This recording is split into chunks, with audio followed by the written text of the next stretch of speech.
Ben, moi, je viens de Granby. C'est pas de ma faute, là. Je m'excuse. Et puis, l'histoire que je vais vous conter, ben, ça se passe dans ce coin-là, dans les cantons de l'Est. Plus précisément, à Roxton Pond. Roxton Pond, c'est à peu près à 7 km de Granby. Un petit village, OK? Imaginez-vous une centaine de maisons avec une église, un magasin général, une école, that's it. Et puis, Alexis Provost, c'était un des riches cultivateurs du village. Parce que dans ce village-là, on vivait essentiellement de l'agriculture. Donc, lui, il avait fait fortune avec sa terre. Et aussi, ben, il avait marié une fille de Granby.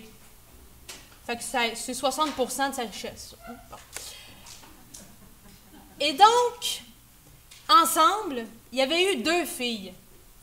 Albina, qui était une grande blonde plantureuse, qui aimait les hommes, qui aimait se faire courtiser et qui aimait aller danser.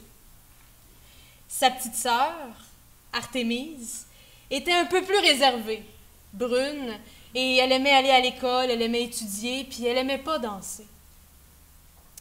Et ce soir-là, au moment où je vous raconte mon histoire, Albina avait été invitée à un bal à l'huile. Une danse, une fête.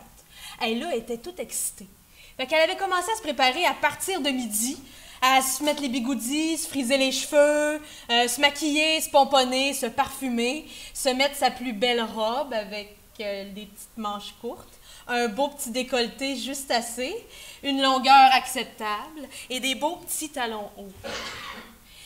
À la ferrée, elle faisait les derniers préparatifs à son elle-même, finalement, et elle a entendu « Albina!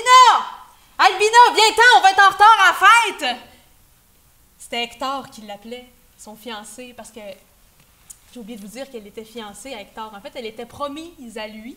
C'était un fils de notaire du village, et bon, et tout ça. Puis elle, à chaque fois qu'elle allait à une fête, à un party, une danse, eh bien, elle espérait rencontrer un gars de la ville. Parce qu'elle s'était fait dire que les gars de la ville, ben, étaient plus riches, étaient plus beaux, étaient plus fins, nommez-les. Et puis, elle s'était dit que même si elle était promise et fiancée à Hector, elle avait bien le droit de magasiner ailleurs. C'était pas interdit. Fait qu'elle a descendu les escaliers, elle a mis son chapeau, elle a tourné en coup de vent, elle a salué ses parents, elle a salué sa petite sœur, et puis elle a embarqué dans la sleigh. Ils sont partis, ils ont fait le 5e rang.